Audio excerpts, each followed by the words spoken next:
Henri Njombo présente Gaï ou l'affaire autochtone, son tout nouveau roman, et répond aux questions de Serge Lepote. Gaï ou l'affaire autochtone. Vous voyez, on se croirait dans un prétoire.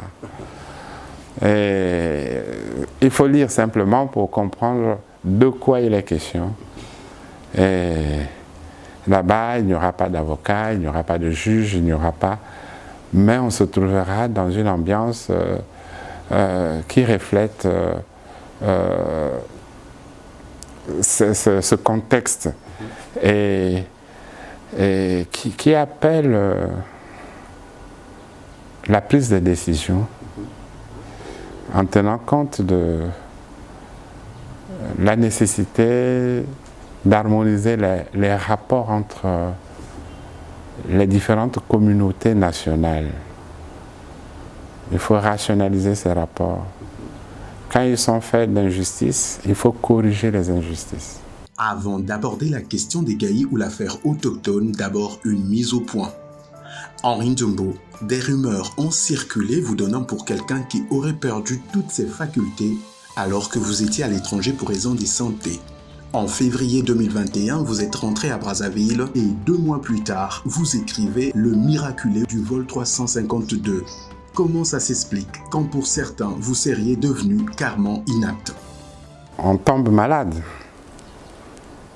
Quand on guérit de la maladie, on reprend peut-être même progressivement ses aptitudes. Et en tant que sportif, je me suis bien investi pour que mes capacités aussi physiques qu'intellectuelles soient totalement recouvrées. Bon, je comprends même nous sommes en 2022, il y en a qui s'amusent encore à dire les mêmes choses. Ce sont des oiseaux de mauvais augure. C'est des gens qui ne sont pas bons. Et tant pis pour eux. Nous voulons bâtir un monde de paix, d'harmonie, de fraternité, d'amitié. Un monde de bonheur. Ce n'est pas avec des attitudes pareilles que l'on peut y parvenir. Donc tout cela, considérez ça comme de l'infox. Avec Gaï ou l'affaire autochtone, vous venez là de signer votre 10e roman, juste quelques mois seulement après la parution du 9e, qui du reste n'a même pas encore connu une présentation. À ces rythmes, Benoît Mundelengolo n'aurait-il pas raison de dire que vous étouffez vos lecteurs? Bon, il n'y a pas un objectif précis comme tel de publier beaucoup, vite fait, d'étouffer les lecteurs. Non, il n'y a pas un tel objectif.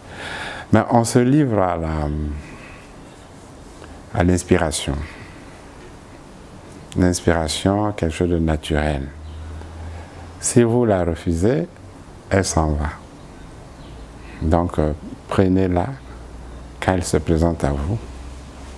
Et tous les écrivains le savent. Donc, produisez. Mais même quand on produit, on n'est pas obligé de publier immédiatement. Mais pourquoi aussi ne pas publier immédiatement? En ce qui concerne la lecture, il faut se dire aussi que ce n'est pas tout le monde qui lit. On peut lire un livre en une journée, en une semaine, en un mois. Puis un autre arrive, on le lira aussi avec le même plaisir, si on s'y intéresse tant. Mais il n'y a pas un livre qui étouffe un lecteur. Mais il existe bien aussi des livres qu'on lit toute la vie. Il y a des livres qu'on lit toute la vie, ou qu'on n'arrive même pas à lire. Exactement. Donc qui étouffe-t-on? Celui qui ne lit pas. Alors, non, je suis à l'aise sur ce plan. Je crois qu'il faut encourager les écrivains à produire davantage comme ils peuvent. Gaï l'Autochtone et Joseph Niamou le Bantou sont au cœur de cette histoire qui se présente comme un vibrant plaidoyer pour une coexistence pacifique de ces deux peuples. mais aussi pour l'unité nationale dans une société congolaise gangrénée par le tribalisme et le régionalisme, alimentée par le discours séparatiste des nordistes et sudistes. Dans ce contexte, comment favoriser le mieux vivre ensemble alors que les tensions, les contradictions et les injustices sont toujours présentes? Bon, c'est des clichés reçus, c'est des idées reçues, généralement, qui créent comme des difficultés de cohabitation intercommunautaire. Et je préfère le dire crûment, qui attise le tribalisme. Nous avons été éduqués à une période où l'on combattait le tribalisme, où l'on devait créer les conditions pour une société fraternelle, où on tenait compte des capacités, des compétences de ces hommes pour les mettre en valeur. Et chacun était mis devant ses responsabilités. Il y avait des slogans pour combattre le tribalisme, mais aussi d'autres antivaleurs. Il faut combattre le tribalisme. Depuis l'accession de notre pays à l'indépendance à ce jour, j'ai comme l'impression que le même fléau persiste. On le retrouvera dans tous les discours de nos chefs d'État, depuis Youlou jusqu'au président Sassou. Vous pourrez trouver ces discours dans un essai que nous avons fait collectivement, République du Congo, 50 ans de vie politique. Donc de 1960 à 2010. On constate vite que on se plaint des mêmes choses. Donc on n'a pas beaucoup avancé dans ce qu'on appelle l'unité nationale. Il faut s'en rendre compte, tirer les leçons pour accélérer le pas vers cette unité. C'est ça. Vous avez raison, s'il y a des problèmes entre des communautés, ces problèmes méritent d'être résolus. Un développement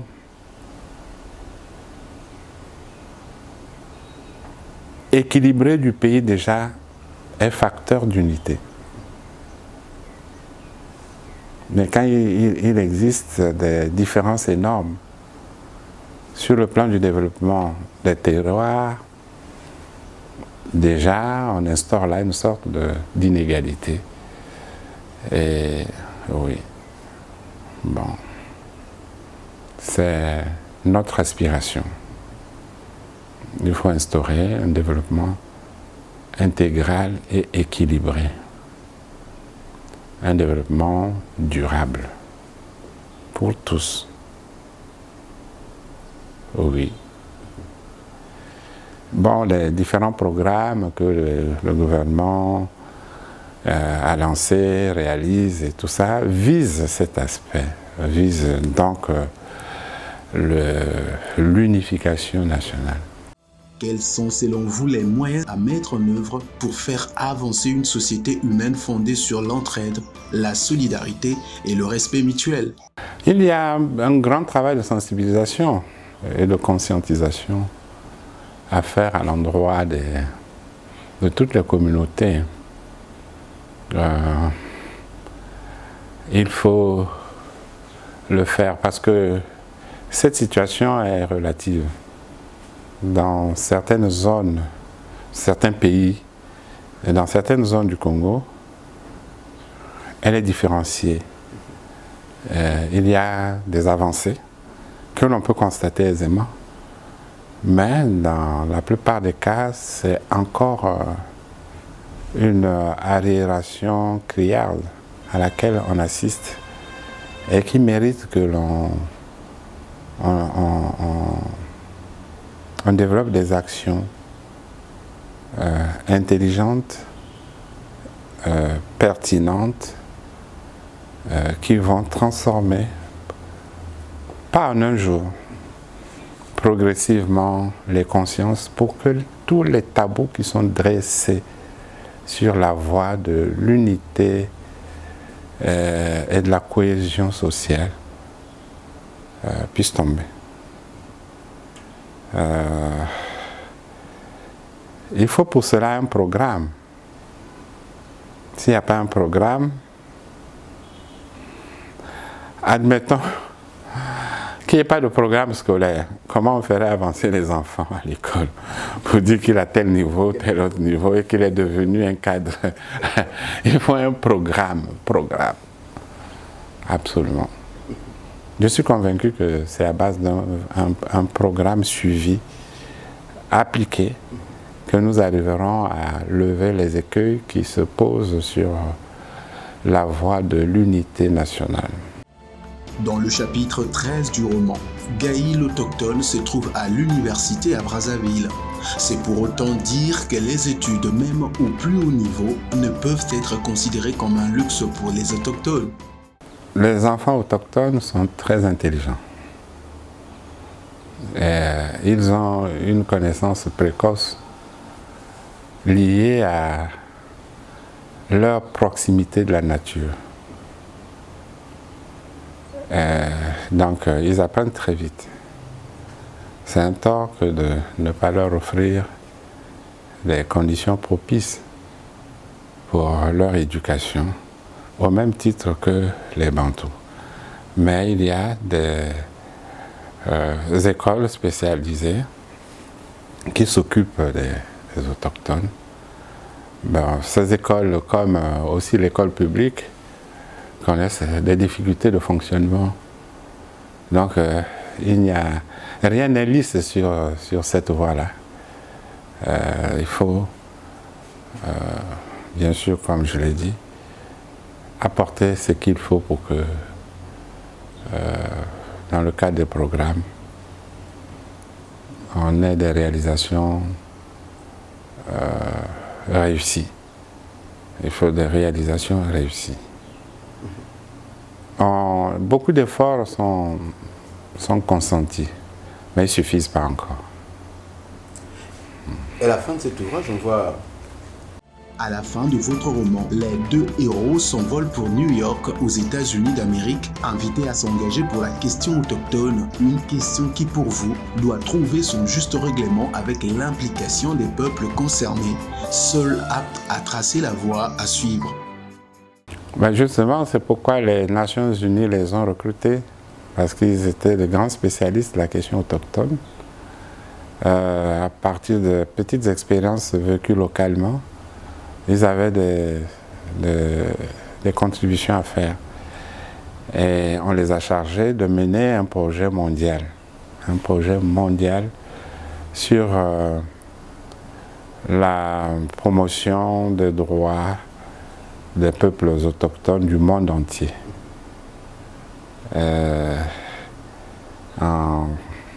À cause de leur expérience, mais surtout leur capacité.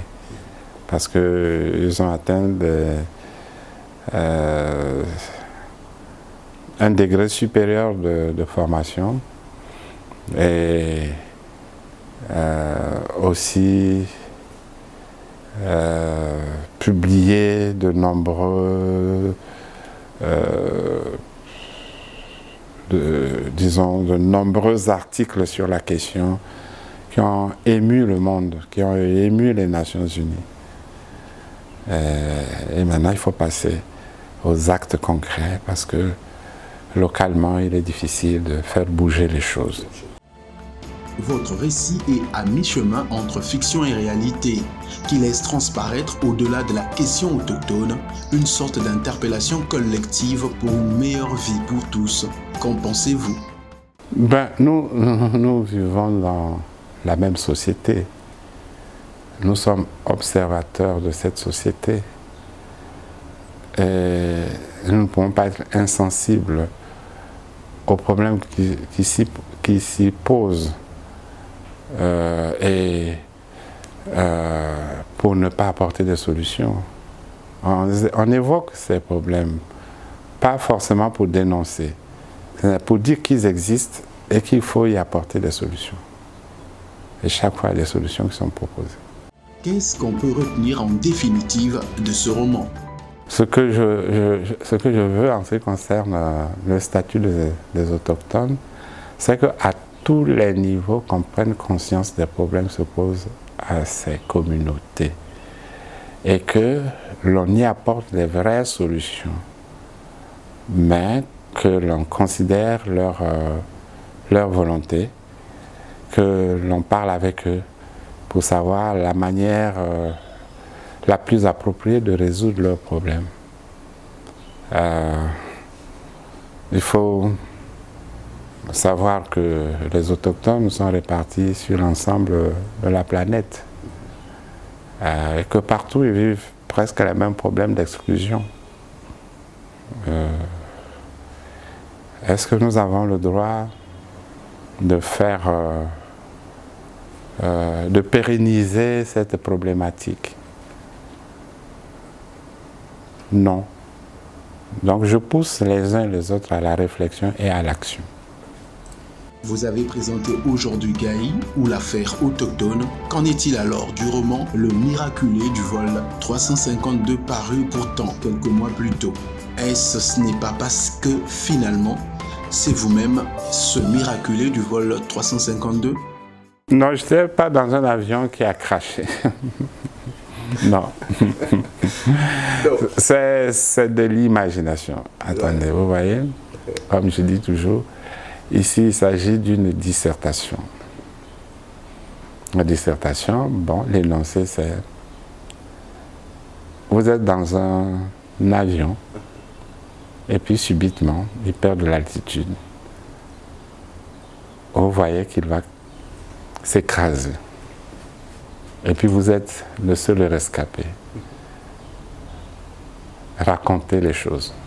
Pour les lecteurs, où se rendre pour trouver ce livre, Gaï ou l'affaire autochtone?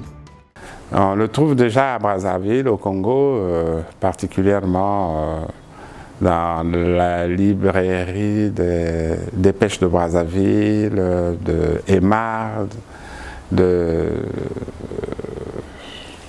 la FNAC, à Pointe-Noire, chez Payet. Donc on peut avoir ce livre à ce niveau-là. Maintenant ailleurs en France c'est plus facile, à la FNAC et puis sur Internet avec Amazon, on peut se le procurer aisément. Voilà, le titre c'est Gaï ou l'affaire autochtone.